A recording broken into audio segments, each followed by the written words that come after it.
Hello everybody, welcome to my YouTube channel. My name is Louisa. I haven't done a video for absolutely ages, so maybe I've been storing it all up for you guys. Actually, what I have been doing is moving house. I'm really happy to say that I'm sitting on country in Australia, which I'm able to be a custodian of for the rest of my life if I wish. My husband and I have gone into share buying a piece of property on the Sunshine Coast.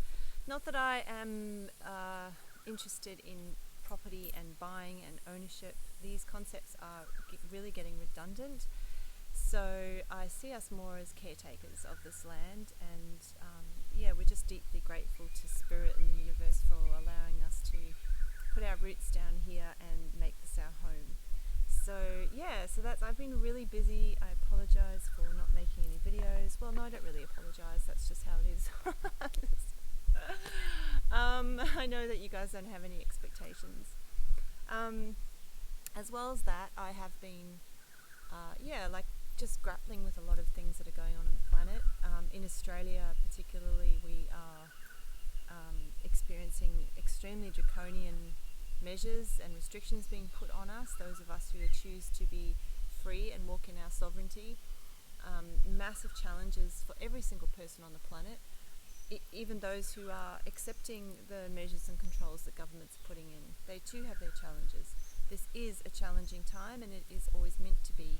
It's a massive shift from one state of consciousness to another. It's a spiritual evolution. It's also a mental, emotional and physical evolution that's happening on the planet. Everything is being upgraded and transitioning. So we're seeing death of the old, we're seeing birth of the new.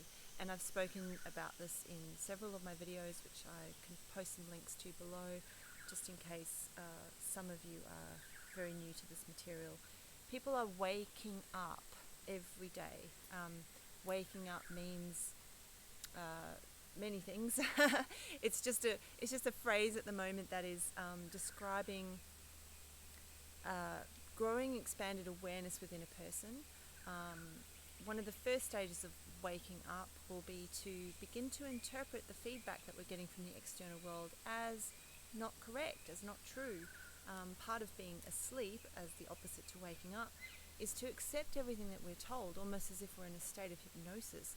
And we start this when we're children, and we're trained to do this when we're in school, and we're also trained to do it when we're adults, because our work systems are set up in a form of hierarchical control where we follow orders and we just accept whatever's told to us.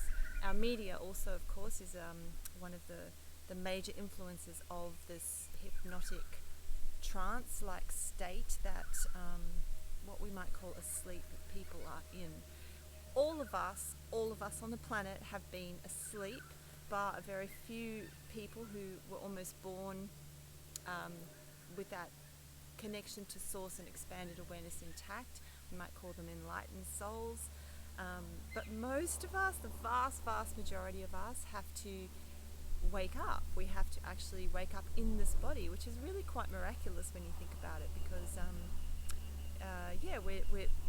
everything seems to be stacked against us, if you like. The external world forces on a version of reality it imprints it into our entire being, mental, emotional, physical and spiritual. So it's quite I think, incredible feat of the creative quantum intelligence that each of us is able to override those programs and messages and reconnect ourselves to source.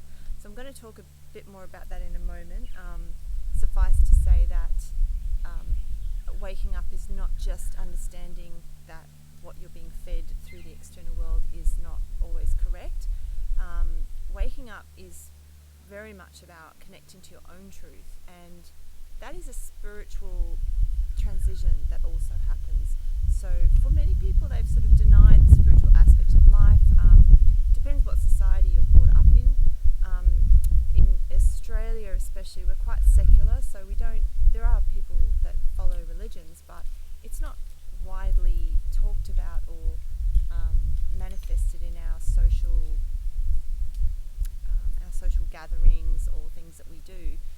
So for Australians, for example, reconnecting to what one might call God or the universe or any of that stuff might even be more challenging than, say, for countries like India, which I have visited several times, and I've always been struck by their incredible connection to the sacred and the divine and their understanding of God. You know, they have their mythology and symbolism for all that is. Which is just palpable when you do visits. So, you know, there's always the sounds of temple bells and people praying every day. It's really quite beautiful. I loved being immersed in the Indian sacred way of life. In Australia here, I've had to create that myself. I've been really lucky to be surrounded by beautiful people where I live who are walking that sacred path already, and what I'm finding is it's very eclectic. So people just use whatever sacred tools and practices they have found throughout their life to be interesting or useful for them. So that might be drawing from, let's say, the Hindu or the Vedic traditions. It might be drawing from the pagan Celtic traditions. It might be more of a galactic version, I guess. A lot of the things that I practice are not coming from any earthly tradition as such that we know of right now, but are more coming from my guidance, my team, and my intuition. So feeling my way through it and figuring out how I can be walking in a sacred way, an aware way at all times, connecting at all times to spirit, and finding essentially my path back home. Home meaning my center, my breath, my pure awareness of myself in time and space, and beyond time and space. Being purely aware in the moment takes us out of time, and time is the great illusion of this third dimensional reality, which is also dissolving and changing right now as we transition into fourth and fifth dimension. Where our experience of time is changing too. So everything is changing, and it's very intense, and it's going to feel unique for all of us, but it'll definitely, you'll be feeling something. You'll be feeling, first you feel that something is amiss with the external world, and then you begin to feel big changes within your own body, your own mind, the way that you process emotions. You begin to, and once you've really worked on the inner world, what then starts to happen is it starts to be reflected in your outer world. So you will begin to communicate with plants and animals in ways that you probably never thought could be possible. Maybe sound a bit fanciful, or something that only Indigenous people in the Amazon rainforest do. Right? We are all being reconnected, rewired, reprogrammed into our highest selves, you might say, into online, divine, galactically connected selves. So we're multidimensional is another way of expressing that too, because we have many layers to ourselves in other realms that are, once we are open to it, they can then begin to live through us. We can embody those higher states of consciousness, and we can have confidence knowing that those messages are aligned with our highest good, and all we really need to do is follow that spirit guidance that I quite often speak about. I call it spirit guidance, but some people call it angels, or higher self, or soul destiny, or they might refer to it as God. So don't be put off by language, because what you really need to do is just simply find the language that's relevant for you. All these concepts are way beyond language. So language, unfortunately, can be a little bit divisive. If I use the word God, it can put some people off. If I use the word spirit, it can put other people off. Just translate it as you need to for your own benefit. Okay. So the theme of today's video, I just wanted to talk about the concept of walking away. There's a beautiful Xavier Rudd song called Walk Away, which I might just post a link below as well, because it would be lovely for you to listen to that after this particular message. Xavier Rudd, speaks of the power of walking away from everything that you know. And that is essentially what we're doing. We're being, each of us that wants to walk a sovereign path and wants to ascend or shift in consciousness with this planet, right, we have to walk away from everything that we knew. And this is big. Like human beings, we're not so good at this. We're very adaptable, that's true. I often marvel at how humans can adapt to the most horrendous situations. We will survive, but will we thrive? You know, and a lot of us find change uncomfortable because it's especially the mind part of us that gets very attached to our routines, our diet, our relationships, the way we live, our comforts, right? We call it the comfort zone. So stepping out of the comfort zone is not often something we want to do, right? We prefer to stay comfortable.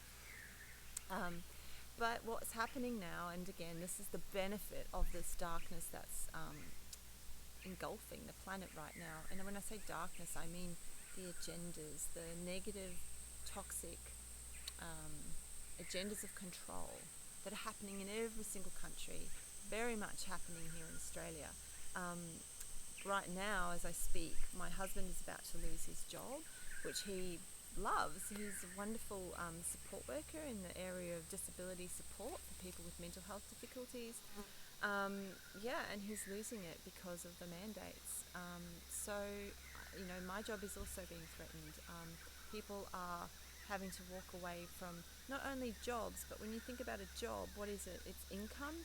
So they're walking away from livelihood and security. And it's deeper than that too. It's identity. It's the way that we define ourselves and who we think we are. And often it's, you know, we took a lot of hard work to get to that point, right? I was reflecting the other day when I was cleaning up my office as I settle into my new home that, you know, all the qualifications that I've accumulated and all the knowledge that's sitting in boxes, my textbooks and my certificates, I almost feel like burning them. It's like, what's the point? They're kind of, like, I don't think we're going to be so hung up on qualifications in our new world. We may well just simply, you know, we're going to use our skills, absolutely, we never lose those, but to say I am a social worker and here is my qualification and I'm registered with this peak body and I have insurance and all that kind of thing, I think it's going to become meaningless, as it really should, because that is part of an old control paradigm which says this person is an expert over this person. And in the new paradigm, we're all experts, right? In the new paradigm, you can't rest on your certificate hanging on the wall. That's not your laurel. Your laurel is your skill, like what you actually bring to the job. That's what people will come to you for, not because you have a certificate on the wall. They'll come to you because you're really good. They'll come to you through word of mouth. They won't care what your qualifications are. And in fact, most people don't do that. I mean, we go and see a psychologist, or I'm thinking of allied health here, and we don't ask to see their certificate. We just judge them on whether or not they can do a good job and they can help us. So we assume that they know what they're doing, and that's what people will do. It'll be a lot easier in the new energy to interpret truth and to pick up the vibration energy of people, whether it's true in resonance for you or not. So we won't need to prove things. It'll just be very, very obvious. Anyway, I digress, because I was looking at, as I said, all of my things, and I just felt I washed over with a kind of a grief, a mourning, to think that all of that I've worked so hard for, you know, climbing the ladder, is almost meaningless. And who am I now? Like, I'm having to really reconstruct my identity and think, what role will I play in the new world? I can't, supposedly, when I say can't, I don't like to give away my power to government structures who are telling me what I can and can't do. But let's just say, on paper, we've been told in Australia all allied health professions such as social workers cannot practice unless we are vaccinated. So, you know, theoretically I can't practice. Theoretically I have to let that go. I know that another path will unfold, and it's not like I have to go and be a taxi driver, but I'll still be using all of my skills. But there's still that grief because I worked for that, right? And it's the old paradigm. It's how our ego was constructed, and you know, we want to hang on to that because it made me feel good at one point that I was a social worker. So there's that. There's walking away from our identities. And for some of you, you might have to walk away from other things that are even more painful. Fortunately for my husband and I, we've kind of been walking away for a long, long time. Like, we didn't really consciously think of it as walking away, but we moved away from the city to live in the country, which is one type of walking away. We walked away from security of professional networks and lots of job opportunities and ease of convenience and all the other things that keep you rooted in a city. And now we've walked away from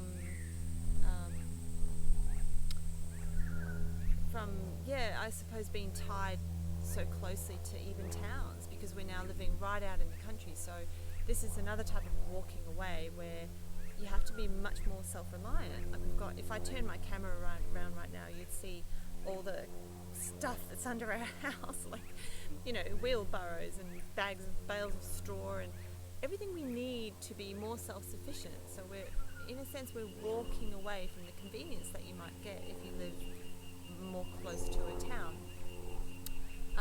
Okay, so that's really mild. We don't have to walk away from our relationship because we fortunately are beloveds and soulmates and have been for 25 years. So that's wonderful. But I'm mindful as I speak that some people are going to be walking away from homes, places of residence, where they may have lived their whole lives or for many, many years, and relationships, walking away from relationships.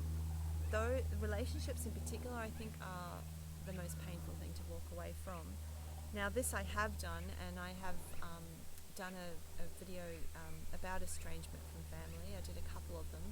This happened to me about 4 years ago, and I'm so grateful that it did happen 4 years ago, because I was able to work through a lot of that trauma and grief while the rest of the world was relatively stable and normal. But for some of you, you're going to be walking away from those relationships now while the external world is going through so much chaos. So, absolute kudos to you if this is the situation you find yourself in, because walking away from people who no longer support your vision or the path that you want to walk in life, that it takes a lot of courage, right? It takes a lot of courage.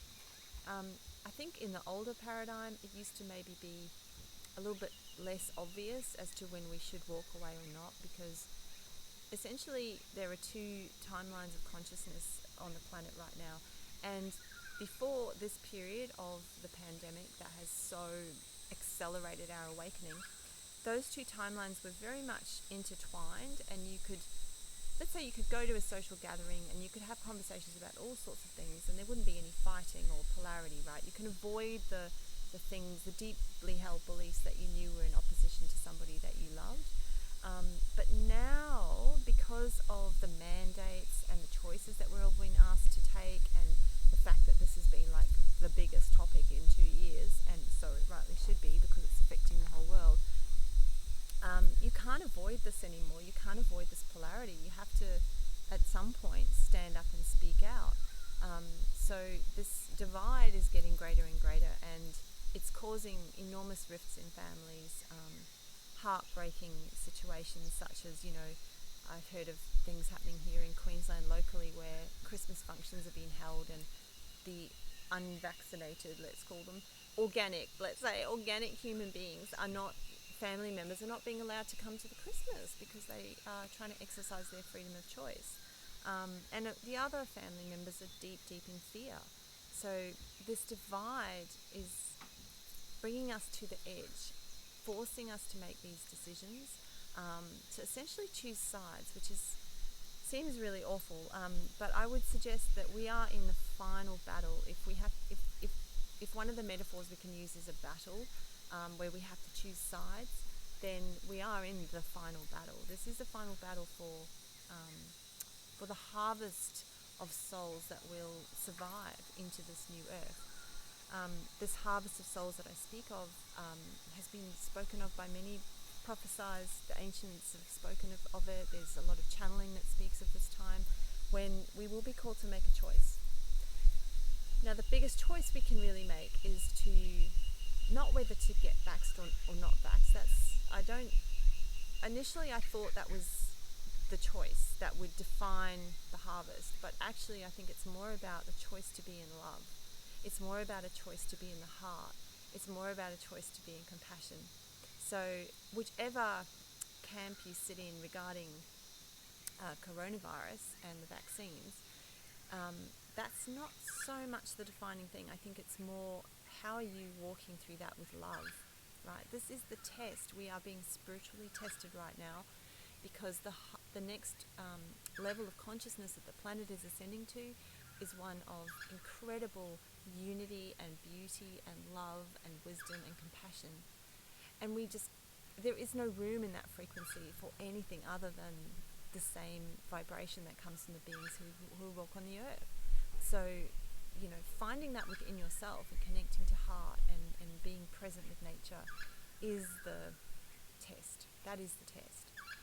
For some of you, that might mean taking a vaccine to stay with family, but I would say that for many of you, it's actually going to be more about walking away and being in your truth. Because the problem with staying in a situation and appeasing other people by doing something that you don't want to do is that you're not loving yourself, okay? So service to all is the timeline of the ascension. So service to all translates as service to myself and to others. So at some point you're going to have to love you, and you're going to have to work out what loving you means. Perhaps loving you is taking that vaccination to please other people, but I would say in a lot of cases it's the opposite. It requires you to walk away. That is going to be an expression of the greatest love that you can give yourself. And there's been a lot of programming in our society that it's not okay to do that, that it's selfish. This programming has been inserted, I believe, deliberately in order to keep human beings subservient to the whole. It's part of the programming of control. So we are controlled by our families, we are controlled by our jobs, we are controlled by our society. This is the program of control. So if you're doing it because you're allowing other people to control you, then you are not acting in love for yourself, and you're not standing in your sovereign power. And you'll notice that there are many human beings right now who are standing in their sovereign power and getting wholly attacked for that. Told that they're selfish, told that, if they're not taking this vaccine, that means they're killing other people and that kind of thing. It's part of the programming. To really, really love yourself, loving yourself means loving the world. Loving yourself, because when you sit in that state of absolute love for yourself, you are the universe. If you can love this body, if you can love your heart, if you can love all of your emotions and all of your mental ruminations and all of your experiences, what you're actually doing is you're loving the universe, because you are the universe. You're loving God because you are God. You're loving all that is because you are all that is. So that love, it's like lighting a flame within, and it's called the trifold flame. The trifold flame that sits in the very center of our being. Imagine it as a metaphorical flame. And once you ignite that fire, then the universe will respond to you with love, because so within, so without, it will be reflected. I have a really beautiful mantra which I will share with you now that might assist you with this, to help you to be more sovereign in your experiences. So I had a recent experience where a neighbour was quite noisy, and I've just moved to 22 acres of forest, and all I can hear is birds and peace. And this new neighbour moved in and started playing a TV really loud. So I got really triggered, because in the old days, I have ears like a wolf. If I hear noises like that, I get very agitated, for one thing. And in the old days in my history, I would also would activate hearing voices and not feeling very well mentally. So I got triggered and I sat with it for many days before I even went to talk to the neighbour. The old Louisa would have gone straight over and said something, or would have cowered and felt bad, right? Just walked around feeling bad and let the resentment build up. But I knew that I could take charge of this reality by working on what was inside me. So I worked with this for a while, and this mantra came to me, which was, I choose peace. I choose peace, and the peace within me is reflected in the world that I see. Now you can use that mantra with any word. I choose love, and the love within me is reflected in the world that I see. I choose abundance, and the abundance within me is reflected in the world that I see. I choose compassion, and the compassion within me is reflected in the world that I see. Okay, so you get the idea? We are using ourselves as reference points, the anchor, if you like, of our conscious creation in this world. And this is an act of love. This is an act of love for all. So while I can't say you must walk away from this or that situation, what I can suggest that you do is to tune in to ask, what is the most loving thing for me right now? What is the most loving thing for me right now? And do that thing.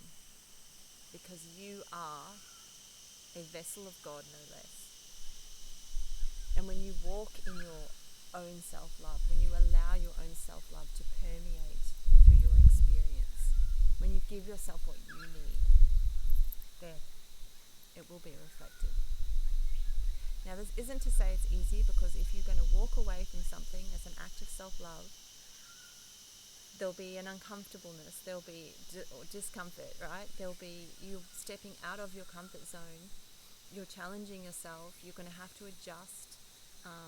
If you have to walk away from a job for a while, you're going to be stressed about money or feeling insecure. You might have to change to a different job that you don't really want to do, right? There's all sorts of consequences. But I also I know this in my bones, this is a gnosis, okay? When I speak of gnosis, it's the knowing within, the knowledge that comes from within, which is also connection to all that is. So this gnosis tells me that when you walk away from something like this as an act of self-love, you will be supported. There are countless stories now, and I'm seeing them as I sort of scroll through social media. I sometimes visit it just to get like a pulse on what's happening with the awakening, is that people are leaving their jobs and they are finding themselves embraced by a community of supportive, like-minded people. They are forming new types of clinics of healthcare. If they can't work as a psychologist in the old paradigm, they're going to be counselling in the new paradigm. So they're finding new opportunities to work together. They're creating amazing things. Like we just created in our community a shopping co-op for organic food, where it's really simple for us to order. It's really cheap. We do it together. We share the costs. So things like this are emerging. Homeschooling is just booming. It's going crazy here in Australia. I don't know what it's like everywhere else, but people are walking away from schools and universities and pulling their children out because they understand that there's threats of control, of mandatory vaccinations for even children now in Australia. That was provisionally passed that 5 to 11-year-olds can have the vaccine. So tough choices, but know you will be supported. Please know you will be supported. The reason I can say that with confidence, not only can I feel it within as a gnosis, but I also look at the big picture of the timelines that we're on, and I understand that this time in history is the great shift. It is the time when all of this will be resolved, when all of the darkness must come to light and be revealed, the great apocalypse, the great revelation. But the whole trajectory of planet Gaia is spiraling up into the next stage of evolution. So you can, when you stand in your sovereignty, when you are connected to your truth, you will become a part of that upwards ascension. And that energy will push you. It will it'd be like a warm wind blowing on your back, as the Native Americans say. When you're blessed, when you stand in your truth, may a warm wind blow behind you, assisting you. Another beautiful analogy was Andrew Martin spoke of this. He said that it's like when you're on your right path, you're going up the up escalator, okay? And you know how escalators will give you that boost and help you travel faster. It's the same thing. When you're standing in your truth, you're going to travel faster to where you want to go. Whereas people who are resisting their inner truth right now and not allowing themselves to be in states of love, that it's like going down the up escalator. It's like trying to walk against the current of the energy that's flowing on our planet right now. So that's really all you have to do, because these currents are so strong right now. Those of us that are in this fifth dimensional current of energy, you might say, it's sort of like you know how in the ocean there's these currents of warm water that the whales follow or the turtles follow to migrate. It's like that. We have this current of beautiful, warm energy which we are calling fifth dimensional consciousness, that is flowing on the planet right now and is there. It's an entire reality that you can tap into by being in that flow. But you don't get to be in that flow until you've committed to it. And you can't just commit mentally. You can't say, I want to be there. You have to take action as well. We came on this earth plane to participate in this reality. So taking action is important, and walking away is important, and you will be supported. Just imagine that you're in that current, and the universe will provide some magical unfoldings for you. Now, just before I began this talk, I decided to draw an oracle card just to assist us with some messages. This is from the Angels and Ancestors Oracle deck. And the card that I drew was perfect, of course. It's the Elder.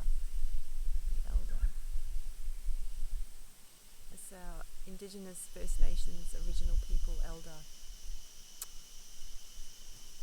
And the message there is move beyond ancestral patterns.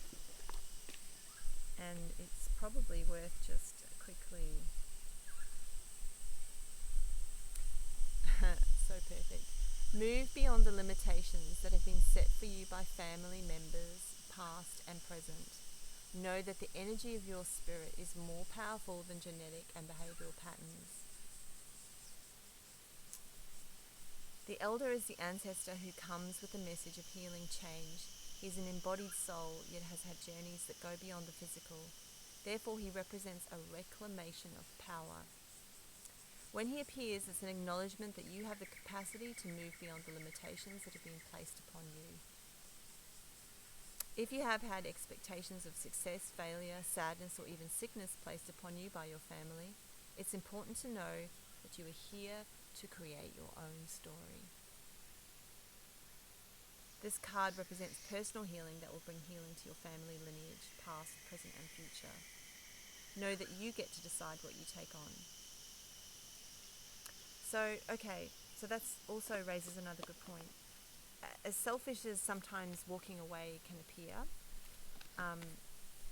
you are ending the cycles of abuse. So if you're in a pattern of appeasement, doing things because other people want you to do, doing things because you're controlled, doing things because you're scared, anything that comes from the lower frequencies, that's a pattern of abuse that was likely passed on, abuse and control passed on down through the lineage. Okay, so by challenging that, you're actually healing that entire lineage. And it kind of sucks because the people that challenge are the ones that get vilified and hated on.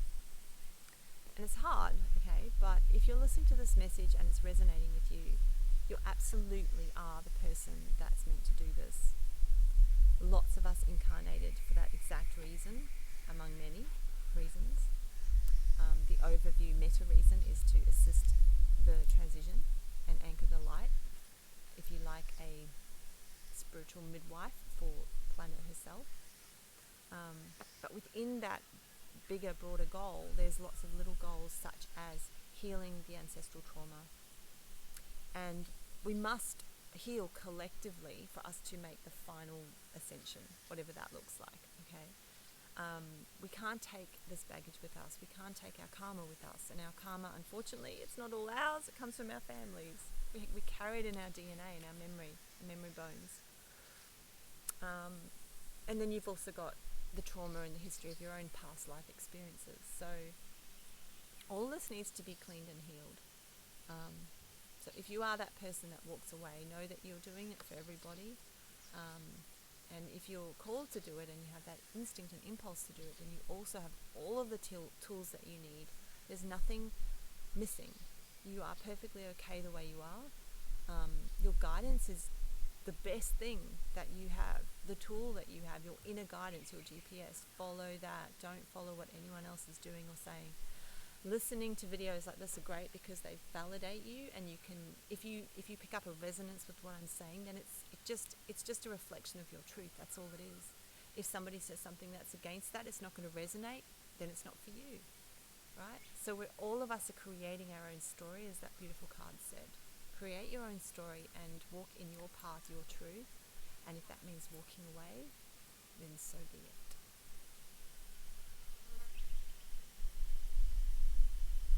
Sending you all lots and lots of love and light on this magical day as we approach the solstice 2021.